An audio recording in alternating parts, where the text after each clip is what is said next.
ओम अज्ञानतिमिरान्धस्य ज्ञानाञ्जनशलाकय चक्षुरुन्मीलितं येन तस्मै श्रीगुरवे नमः। श्रीचैतन्यमनोभीष्टं स्थापितं येन भूतले स्वयं रूप कदा मह्यं ददाति स्वपदान्तिकं। नमो विष्णुपादाय कृष्णप्रेष्ठाय भूतले श्रीमते भक्तिवेदान्तस्वामिनिति नामिने। नमस्ते सरस्वती देवे गौरवाणी प्रचारणे निर्विशेष शून्यवादी पाश्चात्य देशतारिणे। जय श्री कृष्ण चैतन्य प्रभु नित्यानंद श्री अद्वैत गदाधर श्रीवासादि गौर भक्त वृंद। हरे कृष्ण कृष्ण कृष्ण हरे हरे, हरे राम राम राम हरे हरे, हरे कृष्ण कृष्ण कृष्ण हरे हरे, हरे राम राम राम हरे हरे, हरे कृष्ण कृष्ण कृष्ण हरे हरे, हरे राम राम राम हरे हरे। सभी वैष्णवी वृंद के चरणों में मेरा दंडवत प्रणाम। आप सब अलग अलग देशों से, राष्ट्रों से, प्रदेश से आप सब जुड़े हैं। मेरे लिए ये बहुत परम सौभाग्य है, क्योंकि एक ही समय में होकर हर शहर जाना, हर राष्ट्र प्रदेश में जाना और वैष्णवों का संग करना ये प्राय दुर्लभ है या संभव है बद्धजीवों के लिए।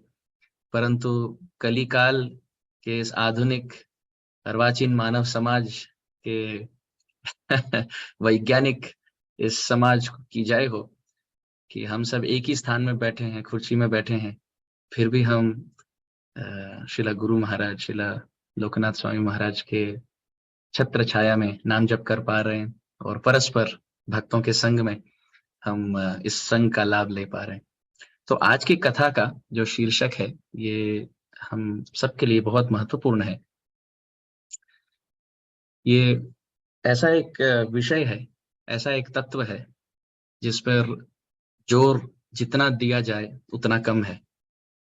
ये है वैष्णवों की महिमा, शुद्ध वैष्णवों की महिमा। शास्त्र में कई प्रकार की महिमा गाई गई, नाम की महिमा गाई गई, धाम की महिमा गाई गई, भगवान की महिमा तो गाई गई, तुलसी की महिमा गाई गई, श्रीमद् भागवत की महिमा गाई, एकादशी की महिमा गाई गई। परंतु ऐसा एक विषय है जो सर्वश्रेष्ठ स्थान, जी हाँ बिल्कुल सर्वश्रेष्ठ स्थान में स्थित है, वो है शुद्ध वैष्णवों की महिमा। शुद्ध भक्त चरण रेणु भजन अनुकूल। श्रील भक्ति विनोद ठाकुर कहते हैं कि यदि शुद्ध वैष्णवों के चरण धूलि से हमारा पूरा अस्तित्व यदि हम स्नापित हो, पूर्ण रूप से हम उससे अभिषिक्त हो जाए, उनके मार्गदर्शन के अनुयायी बन जाए, उनके उपदेश और उनकी शिक्षा अनुसार हम जीवन के पथ पर अग्रसर हो, तो हमारा सब कुछ मंगलमय है। प्रभु भी मिलेंगे, नाम में रुचि भी होगी, अपराध से भी मुक्त हो जाएंगे, मुक्ति तो होगी, भक्ति भी होगी, प्रभु के चरणों में प्रेम लक्षणा भक्ति आवश्यक। एक मानव शरीर एक जीवन में ये पाना संभव है। और उसके लिए क्या जानना होगा? हमें शुद्ध वैष्णवों की महिमा जाननी होगी, क्योंकि चैतन्य भागवत में कहा गया, भागवत तुलसी गंगाए भक्त जने, चतुर्धा विग्रह कृष्ण एई चारी सने, जीवन्यास करिले श्री मूर्ति पूजा होय, जन्म मात्र एई चारी कृष्ण वेद काय। श्रीला वृंदावन दास ठाकुर चैतन्य भागवत नामक ग्रंथ में कहते हैं कि भगवान के चार विग्रह हैं, चार मूर्ति। कौन से? इसको चतुर्धा मूर्ति कहते हैं, चतुर्धा विग्रह। कौन से? अच्छा, कोई कह सकता है राम लक्ष्मण भरत शत्रुघ्न, ये भी ठीक है। कोई कहेगा जगन्नाथ बलदेव सुभद्रा सुदर्शन, अच्छा ये भी ठीक है। फिर और कोई भक्त कहेंगे वासुदेव संकर्षण अनिरुद्ध प्रद्युम्न, ये भी ठीक है। पर हमारे लिए, हमारे इस अवस्था से हमें मुक्त कराने के लिए कली काल में पाए गए उपयोगी चार चतुर्धा विग्रह रूप में स्थापित चार विग्रह कौन है? चार रूप कौन से हैं? भागवत तुलसी गंगाए भक्त जने, चतुर्धा विग्रह कृष्ण एई चारी सने। श्रीला वृंदावन दास ठाकुर कहते हैं भगवान ही चार रूप में आते हैं कली काल में। केवल कली काल में नहीं, हर युग की बात है। विशेषतः कली काल में हम देखते हैं इन चारों विग्रह का हम अनुभव कर सकते हैं। वो कौन से? पहला तो श्रीमद् भागवतम, इसके रटन पठन, श्रवण, कीर्तन, मनन, चिंतन, कथन से भगवत प्राप्ति निश्चित है। दूसरी बात तुलसी, तुलसी की सेवा करने से यादृष्टा निखिलाग संग शमनी स्पृष्टा वपु पावनी रोगानाम अभिवंदिता निरसनी सक्तांतक त्रासिनी प्रत्यासक्ति विदायिनी भगवत कृष्णस्य समरोपिता न्यस्त तच्चरणे सुभक्ति फलदा तस्यै तुलस्यै नमः। व्यासदेव लिखते हैं पुराणों में कि तुलसी की सेवा करने मात्र से यादृष्टा निखिलाग संग शमनी, हमारे जो भी पाप अपराध अनर्थ हैं इस जन्म में हो या पूर्व संचित हो, सब भस्म हो जाते हैं, सब जल के राख हो जाते हैं। और स्पृष्टा वपु पावनी, तुलसी के पत्ते को मात्र स्पर्श मात्र करने से हमारा पूरा अंतःकरण, पूरा शरीर शुद्ध हो जाता है। रोगानाम अभिवंदिता निरसनी सक्तांतक त्रासिनी, यदि कोई तुलसी की वंदना करे तो यमदूत त्रासिनी, मराठी में शब्द है ना त्रास, त्रास मतलब पीड़ा होना तो सक्तांतक अंतक त्रासिनी, अंतक कहते हैं जो अंत करते हैं, यमदूत त्रासिनी, उनको त्रास होता है यदि कोई तुलसी की वंदना करे, क्योंकि वो जानते हैं अब ये व्यक्ति छूटने वाला है हमारे चंगुल से छूटेगा। तो व्यासदेव कहते हैं अंतक त्रासिनी प्रत्यासक्ति विदायिनी भगवत कृष्ण से समरोपिता, और यदि कोई तुलसी का समरोपण करे, पौधा लगाए या किन्हीं को भेंट दे, न्यस्त तच्चरणे सुभक्ति फलदा तस्यै तुलस्यै नमः, और परिक्रमा लगाए और तुलसी को पूर्ण रूप से नमन करे, चिंतन करे, प्रार्थना करे, तो तुलसी क्या करती है? फल प्रदान करती है, और उस फल का नाम है कृष्ण प्रेम। तो पहला कौन सा? भागवत, दूसरी तुलसी, तीसरी गंगा, देवी सुरेश्वरी भगवती गंगे त्रिभुवन तारिणी तरल तरंगे शंकर मौली विहारिणी विमले मम मतिम आस्ताम तव पद कमले। भगवान आदि शंकराचार्य जी लिखते हैं कि हा गंगे, जय जय गंगे, जय हर गंगे गंगा इतनी पावनकारिणी है, पाप नाशिनी है। यदि केवल गंगा का चिंतन मात्र करने से, कोई यदि गंगा एक बार कह दे, स्वर ध्वनि देव गंगा, केवल नाम उच्चारण मात्र से या स्मरण मात्र करने से या गंगा के तरंगों का दर्शन मात्र करने से चित्त शुद्ध होता है, श्रीपाद आदि शंकराचार्य कहते हैं। तो पहला विषय भागवत चर्चा, दूसरी तुलसी की सेवा, तीसरी गंगा स्नान, और चौथा क्या है? भक्त जनों का संग, शुद्ध वैष्णवों का संग। अच्छा, अब सुंदर बात यह है कि वृंदावन दास ठाकुर कहते हैं जीवन न्यास करिले श्री मूर्ति पूजा होए, कि पत्थर विग्रह कब होता है, जो हम डीटी वर्शिप कहते हैं, विग्रह सेवा कहते हैं, पत्थर या कोई काष्ठ का टुकड़ा, ये कब भगवत स्वरूप माना जाता है? जब जीवन्यास, जब प्राण प्रतिष्ठा हो। परंतु ये चार जिनके विषय में हम चर्चा किए संक्षिप्त में, इनको प्राण प्रतिष्ठा की आवश्यकता नहीं है। भागवतम को प्राण प्रतिष्ठित करने की आवश्यकता नहीं, तुलसी को प्राण प्रतिष्ठित करने की आवश्यकता नहीं, गंगा को प्राण प्रतिष्ठित करने की आवश्यकता नहीं, और शुद्ध वैष्णव को प्राण प्रतिष्ठित करने की आवश्यकता नहीं। भगवान इन चारों में स्वयं रूप से स्वयंभू, स्वयं वो स्थान ग्रहण करते हैं। तुम्हार हृदय सदा गोविंद विश्राम, शुद्ध वैष्णव के चित्त में भगवान वास करते हैं। विग्रह के लिए तो प्राण प्रतिष्ठा करने की आवश्यकता है, पर शुद्ध वैष्णव के हृदय में भगवान वास करते हैं। अहम भक्त पराधीनो यह स्वतंत्र इवोद्विज साधु भी ग्रस्त हृदय भक्त भक्त जनप्रिय साधवो हृदय मह्यम साधुनाम हृदय तो अहम मद अन्य ते न जानंती नाहम तेभ्यो मनागपि। 9वें स्कंद के 4थे अध्याय में बहुत प्रसिद्ध कथा है अम्बरीश महाराज का चरित्र और दुर्वासा मुनि का उद्धार। तो वहां प्रभु स्वयं हाथ खड़े करके कहते हैं, हे दुर्वासा, मैं तो तुम्हें बचाना चाहता हूं। कथा तो प्रसिद्ध है, इसलिए उस चर्चा में हम जाएंगे नहीं, पर संकेत कर रहे हैं, केवल दिक दर्शन कहते हैं इसको, केवल हम दिशा की ओर एक एक बात इंगित कर रहे हैं बस।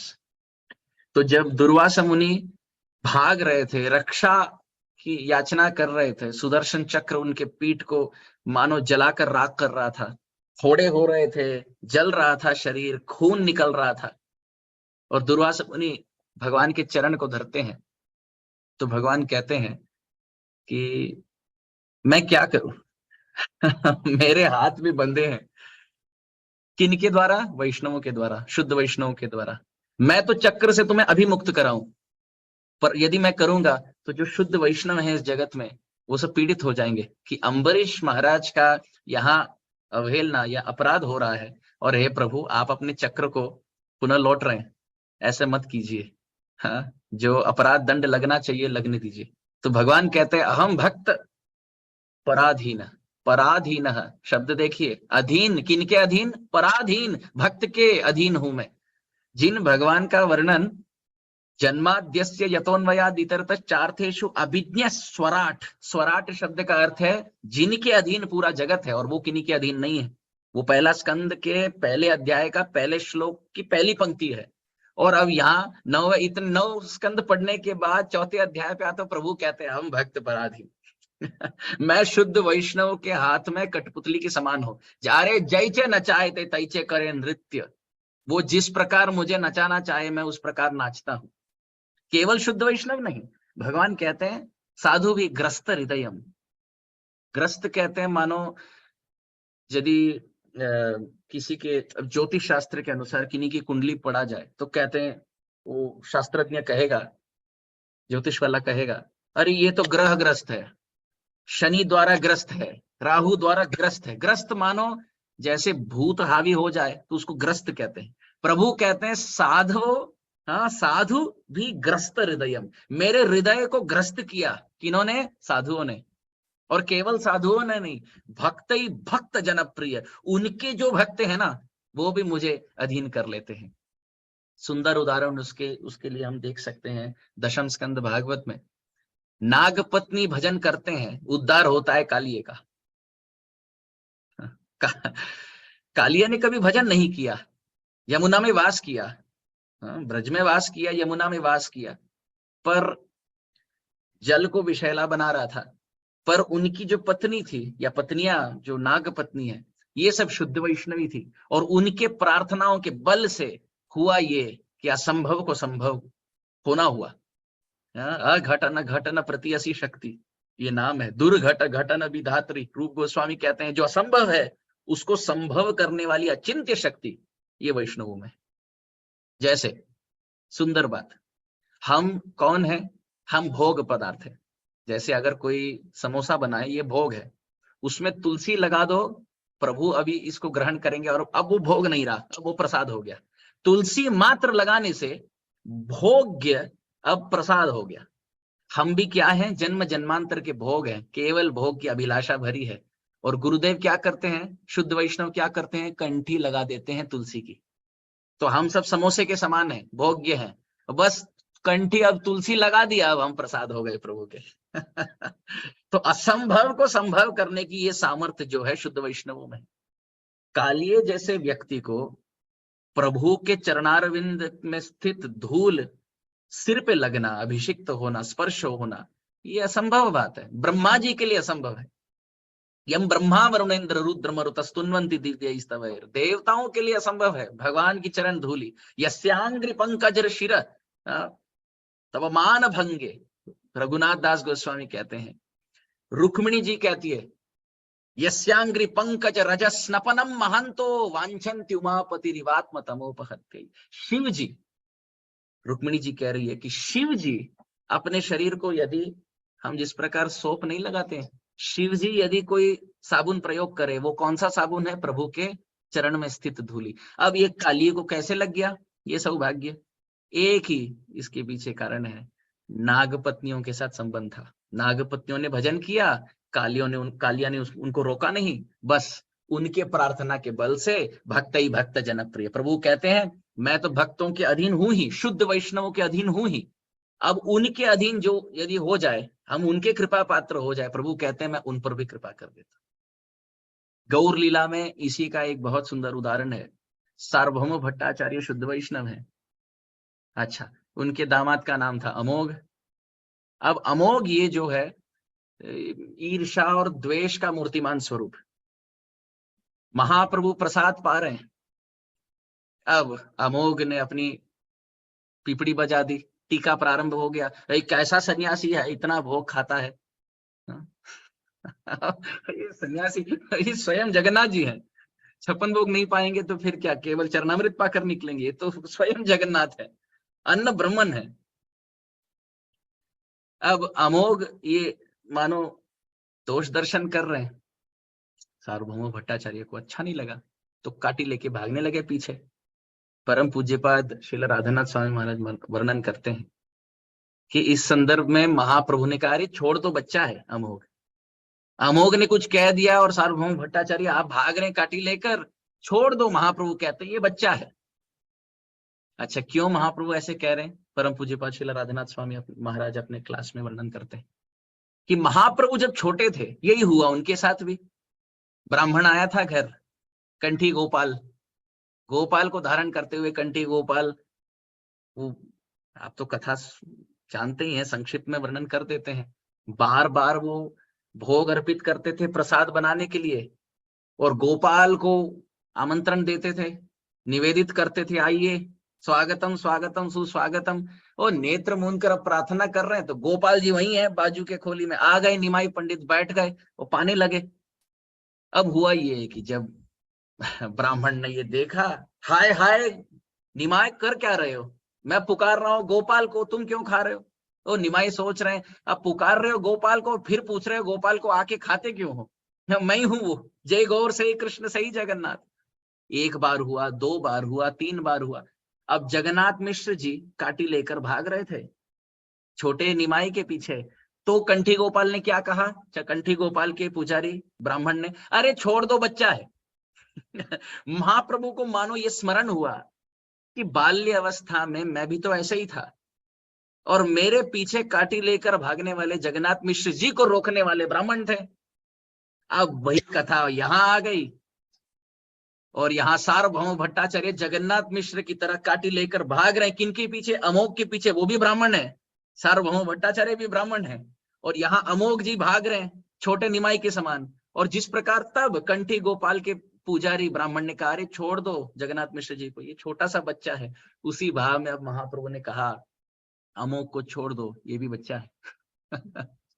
अब ये अमोघ द्वेष और ईर्षा और पर निंदा का मूर्तिमान स्वरूप महाप्रभु ने क्या किया? इनके वक्षस्थल को स्पर्श करके पूरे ईर्षा को बाहर किया और प्रेम संचारित कर दिया हृदय में। कहा कि तुम तो ब्राह्मण हो, ब्राह्मण के चित्त में प्रभु का वास होता है, तुमने मानो प्रभु के खोली को, प्रभु के इस प्रकोष्ठ को, घर को इतना गंदा कर दिया द्वेष से। अब उसको साफ करके चलो कृष्ण प्रेम से संचारित हो जाओ। और वो अमोघ अब मानो अश्रु झरझर करते करते प्रवाहित होकर निसृत होते होते वो अब एवं व्रतस्व प्रिय नाम कीर्त्या जातानुरागो धृतचित्त उच्चई हसती रोदती रौती उन्मादव नृत्यति सलोक बाह्य। अब चिल्ला रहा था, गा रहा था, रो रहा था, हंस रहा था प्रभु के नाम के ध्वनि से। अब कोई पूछ सकता है अमोघ की निज क्या योग्यता थी कि प्रभु ने मानो प्रेम प्रदान की? एकमात्र योग्यता, उनका संबंध था सार्वभौम भट्टाचार्य से। तो कहने का आशय ये है कि शुद्ध वैष्णव तो प्रभु को अधीन करके ही रखते हैं, पर जो शुद्ध वैष्णव के संबंधी है, शुद्ध वैष्णव के मानो शरीर से संबंध हो या कृपा पात्र हो, शिष्य हो, दास हो, प्रभु उनके भी अधीन हो जाते हैं। ये है शुद्ध वैष्णवों का स्थान। प्रभु बहुत प्रेम करते हैं उनके शुद्ध वैष्णवों से। इसलिए कहा गया, ये बहुत सुंदर वाक्य है चैतन्य चरितामृत में, तदीय तुलसी वैष्णव मथुरा भागवत एई चारी सेवा होय कृष्णेर अभिमत। कविराज गोस्वामी पाद अब कहते हैं, जिस प्रकार वृंदावन दास ठाकुर ने कहा कि गंगा, तुलसी, भागवत और शुद्ध वैष्णव ये सब माननीय है, ये महिमा योग्य है, वंदनीय है। अब उसी को थोड़े अलग तरीके से कृष्णदास कविराज गोस्वामी कहते हैं, तदीय शब्द प्रयोग करते हैं। तदीय मानो जो भी प्रभु के संबंध में हो, तदीय शब्द आता है, those who are connected to Krishna, Krishna से जुड़े हो। तदीय, तदीय के विषय में चार बातें कह रहे हैं। कौन से? तुलसी, वैष्णव, मथुरा और भागवत। मानो वही बात हुआ, मथुरा मानो यमुना धाम, गंगा मानसी गंगा, उसी बात को जो वृंदावन दास ठाकुर ने कहा भागवत, गंगा, तुलसी और वैष्णव, यहाँ कृष्णदास कविराज गोस्वामी कहते हैं भागवत, तुलसी, मथुरा अर्थात गंगा, जमुना इत्यादि, और शुद्ध वैष्णव। और इनका कोई यदि सेवन करे, शुद्ध वैष्णवों के अधीन हो जाए, तुलसी की सेवा करे, भागवत का रटन पटन करे, गंगा जमुना में स्नान करे, मथुरा में वास करे तो शीघ्र अतिशीघ्र प्रभु को अधीन कर सकता है। पद्म पुराण में शिव जी मैया पार्वती से कहते हैं, आराधना नाम सर्वेशाम विष्णु आराधनम परम तस्मात् परतरम देवी तदीया नाम समर्चनम। मैया पार्वती पूछती है भगवान शंकर भगवान से कि सबसे पूजनीय आराध्य व्यक्ति कौन है? तो शिव जी कहते हैं, आराधना नाम सर्वेशाम विष्णु आराधनम परम। सर्वश्रेष्ठ स्थान में स्थित विष्णु भगवान है और उनकी आराधना ही सर्वश्रेष्ठ है। तो मैया पार्वती मन में सोच रही है, परंतु मैं तो आपकी आराधना करती हूँ मैं विष्णु की आराधना नहीं करती, मैं तो आपकी आराधना करती हूँ, तो अब क्या मेरा बेड़ा पार नहीं होगा? तो शिव जी ये जान लिए, तो इसलिए कहते हैं, परंतु हे देवी तस्मात् परतरम देवी तदीया नाम समर्चनम। भगवान की सेवा से बढ़कर है उनकी तदीय की सेवा।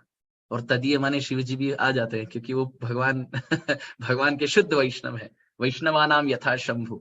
मानो ये बात शिव जी कह रहे हैं कि हे देवी, आप जो कर रही हो ये सही है, भगवान की सेवा से बढ़कर है शुद्ध वैष्णवों की सेवा।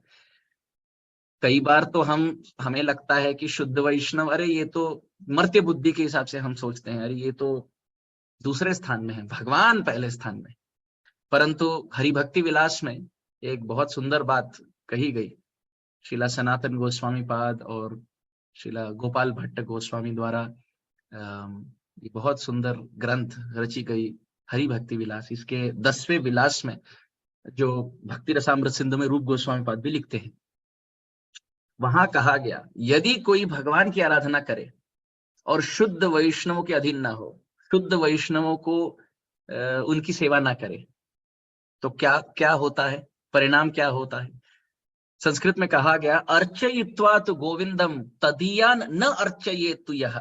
जो व्यक्ति गोविंद की अर्चना करता है पर शुद्ध वैष्णव अर्थात तदीयों की अर्चना ना करे, मानो जैसे भगवान की आराधना करे पर तुलसी की आराधना ना करे, भगवान की आराधना करे परंतु गंगा की अवहेलना करे, भगवान की आराधना करे परंतु भागवत की अवहेलना करे, या भगवान की आराधना करे परंतु शुद्ध वैष्णव की निंदा करे, तो होता क्या है? अर्चयित्वात् गोविंदम तदीयान न अर्चयेतु यह न स भागवतो ज्ञेय केवलम दाम्भिक स्मृता। ऐसे व्यक्ति को दम्भी पाखंडी मानना चाहिए। सनातन गोस्वामी कहते हैं, न स भागवतो ज्ञेय, उसको वो कितना भी भजन करे वो परम भागवत हो नहीं सकता, क्योंकि वो भगवान की सेवा कर रहा है पर शुद्ध वैष्णव की सेवा नहीं कर रहा। और यदि कोई शुद्ध वैष्णव की सेवा करे तो होता क्या है?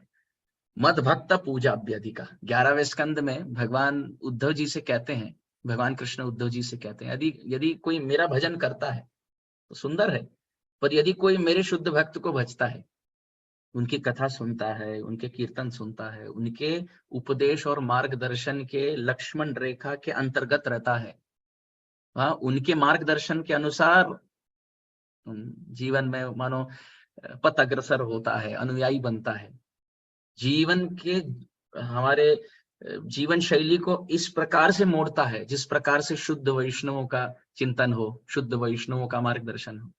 ना कि हम शुद्ध वैष्णवों के पास जाए और वो सुनने की चेष्टा करें जो हम सुनना चाहते हैं, ना, हम हमारे मनोभाव को उनके मनोभाव में मिलाना चाहिए, ये सही है, ना कि उनको हमारे मनोभाव के स्तर पे खींचे, ये ठीक नहीं है। तो यदि कोई शुद्ध वैष्णव की सेवा करे तो होता क्या है? मदभक्त पूजा अभ्यधिका। भगवान कहते हैं मेरी सेवा से बढ़कर है मेरे शुद्ध वैष्णवों की सेवा। ये में भक्त जना पार्था न में भक्तश्च ते जना मद भक्ता नाम चाहिए भक्ता ते में भक्त तमाम। भगवान कहते हैं, ये पुराणों की बहुत सुंदर प्रसिद्ध प्रख्यात श्लोक है। भगवान कहते हैं कि जो ये में भक्त जना पार्था न में भक्तश्च ते जना, यदि कोई कहता है कि मैं कृष्णदास हूं, भगवान कहते हैं न मैं भक्तश्च ते जना, वो मेरा दास हो ही नहीं सकता, पर मद भक्ता नाम चाहिए भक्त, परंतु जो मेरे शुद्ध वैष्णवों के अधीन होकर भक्ति करता है, भगवान कहते हैं वही मेरा सच्चा भक्त है, सच्चा भक्त है। ये कृष्ण की वाणी है अर्जुन जी से पुराणों में। तो भगवान के भक्तों के अधीन होना, शुद्ध वैष्णवों के चरणाधीन होना, और मानो अपने आप को नम्र बनाना, ये जीवन का लक्ष्य है। नरोत्तम दास ठाकुर तो कहते हैं प्रेम भक्ति चंद्रिका में कि छाड़िए वैष्णव सेवा निस्तार पाइबे केवा। यदि तुमने वैष्णव सेवा छोड़ दी, शुद्ध वैष्णव के अधीन होकर उनके मार्गदर्शन अनुसार चलना यदि हमने छोड़ दिया और मनमानी आचरण, कपोल काल्पित धारणाओं के साथ हम भजन कर रहे हैं, कभी कुछ ये पढ़ लिया, कभी कुछ वो सुन लिया, कभी कुछ ये बोल लिया, बस जैसा मन कहे आज ये पढ़ लूंगा, आज वो सुन लूंगा ना। हमें एक ऐसा मार्गदर्शक, उसको शिक्षा गुरु मानो या मार्गदर्शक मानो या दीक्षा गुरु, यदि वो सानिध्य प्राप्त हो तो अति उत्तम। पर हमारी जीवन शैली, हमारे जीवन को मानो दिनचर्या को इस प्रकार बनाए कि शुद्ध वैष्णव कहे तुम ये करो तो हम वो करें, उन्होंने कहा ये करो तो हम ये करें। एक बार एक व्यक्ति आए थे श्रील भक्ति विनोद ठाकुर के पास भक्ति विनोद ठाकुर से पूछने लगे, आप हमें ना राधा कृष्ण के विषय में कुछ बताइए। भक्ति विनोद ठाकुर महाशय ने कहा, मैं तो कुछ जानता ही नहीं इस विषय में, आप जाकर मेरे गुरुदेव श्रील जगन्नाथ दास बाबा जी महाराज से बात कीजिए। अब वो भक्त गया वहां श्रील जगन्नाथ दास बाबा जी महाराज के पास।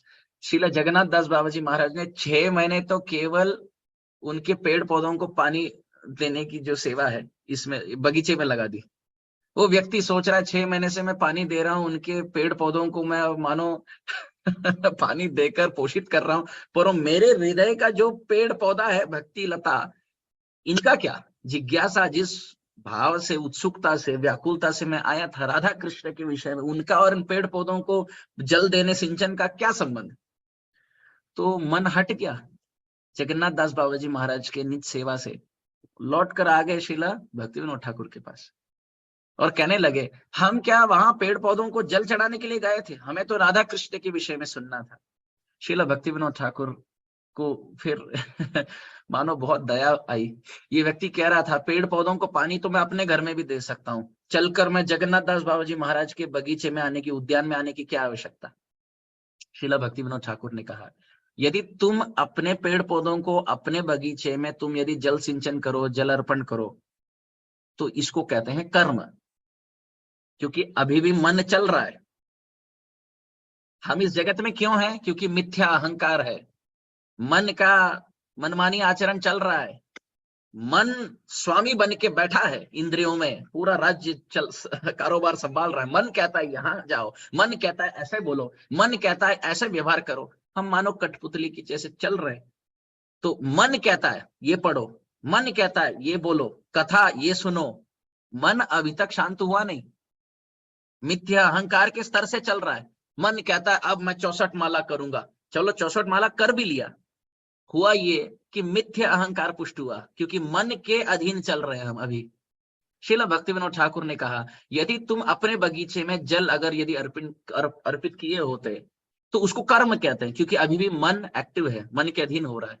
परंतु जब तुमने जाकर श्रील जगन्नाथ दास बाबा जी महाराज के कथन अनुसार, मार्गदर्शन अनुसार उनके बगीचे में तुमने जल अर्पित किया, अब हो ये रहा है कि मन नहीं चाहता, इंद्रियों के दृष्टिकोण से तो कार्य वही हो रहा है, पर अब अपने घर में करोगे तो मन हावी है, और यहां कर रहे हैं तो शुद्ध वैष्णव की जो आज्ञा है उसके पालन अनुसार चल रहा है। श्रील भक्ति विनोद ठाकुर कहते हैं, तुम 6 महीने कर रहे थे, चित्त शुद्ध हो रहा था, अब आगे जाकर श्रील जगन्नाथ दास बाबा जी महाराज जब कथा करेंगे, वो कथा मन रोकेगा नहीं, अवरुद्ध होगा नहीं, वो कथा सीधा जाकर चित्त में उतरेगा।